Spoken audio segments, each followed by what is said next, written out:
Magandang umaga mga bata. Mapia akapipita mga bata. Hello mga part. Magandang hapon sa inyong lahat.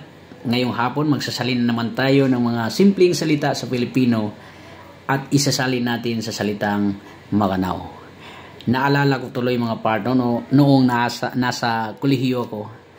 Mayroon akong isang instructor. Napakarami niyang alam na salita, no? Ang hindi lang niya alam na salita ay ang salitang Maganao daw. Kaya ang ginawa niya, kumuha siya ng papel, sinulatan niya ng mga salitang Filipino at ibinigay sa akin. Sabi niya sa akin, isalin mo ito sa salitang Maganao. Kasi napakarami ko ng alam na mga salita, ngunit ang salitang Maganao lang ang hindi ko alam.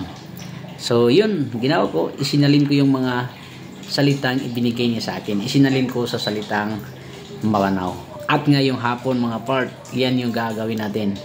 Mga simpleng salita lang, no? Simpleng salita isasalin natin sa salitang Maganao. Magsimula tayo sa pagbati. Magandang umaga mga bata. Mapia akapipita mga wata. Mapia akapipita mga wata. Magandang umaga rin po, Goro. Mapia akapipita mambu, Goro. Maaari bang tumayo kayong lahat, mga bata? Mapakay at tumindag kanulangon, mga wata. Mapakay at tumindag kanulangon, mga wata. Opo, Goro. Uway, Goro. Uway, Goro. Maaari bang maupo, mga bata? Mapakay amuntod kano, mga wata. Salamat, Goro. Sokran, Goro. Sokran, Goro.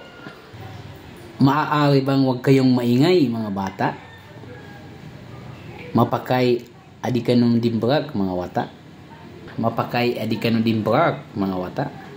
Abangan ang susunod na tutorial natin mga part, ang ating pagsasalin sa salitang Filipino sa salitang Maganao. Abangan ang susunod na kabanata mga part.